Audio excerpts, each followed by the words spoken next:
ஒரு ரொம்ப வருஷத்துக்கு முன்னாடி ரஞ்சிதாவோட ஒரு ட்ராப் ஒன்று செட் பண்ணாங்க. அதுவுமே இவங்க வேணும்னே செய்யப்பட்டது தான். அப்படி அவரை ஒழிச்சு கட்டத்துக்காக உருவாக்கணும். எந்த சாமியார் பின்னாடி எல்லாரும் அந்த பிரபலங்கள்லாம் போய் தாங்க தீருவாங்க. எல்லா பிரபலங்களும் போவாங்க. இப்போ காஞ்சி மடத்தை பற்றி அப்படியே வெளிநாட்டிலேருந்து வர்றவெல்லாம் வந்து போய் கும்பிட்டுக்கிட்டு இருந்தாங்க. காஞ்சி மடங்கிறது ஒரு பெரிய டூரிஸ்ட் ஸ்பாட்டால் இருந்தது. வெளிநாட்டு இவங்கெல்லாம் இப்போ பிரபலங்கள் வந்தால் அவரை தரிசிக்கணுங்கிற மாதிரிலாம் வச்சுக்கிட்டு இருந்தாங்க. ஜெயலலிதா தானே அவங்க யாருன்னு காட்டினாங்க, கொலகாரனுங்கன்னு காட்டினாங்க. பொம்பளை விஷயத்தில் பலவீனமான ஆசாமிகள்னு காட்டினாங்க.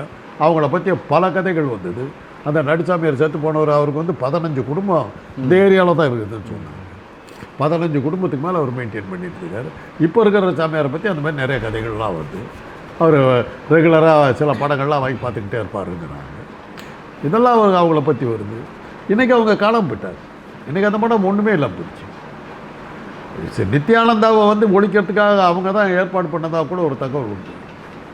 அவர் வெளியே போய்ட்டு அவர் பார்த்தாக்கா எங்கே மிக பிரபலமாக போய் தீவெல்லாம் வச்சுருக்கிற வாங்கங்கிற அளவுக்கு இப்போ ஒரு மர்மம் நிறைந்த இவராக மாறிட்டார். உண்மையாக பொய்யாங்கிறது நமக்கு தெரியாது. ஆனால் எனக்கு தெரிஞ்ச ஒருத்தர் வந்து அவர்கிட்ட நித்யானந்தா கிட்ட பேசுகிறாங்க. இப்போ கூட பேசுகிறாங்க. அவங்கள கேட்டால் தெரியும்.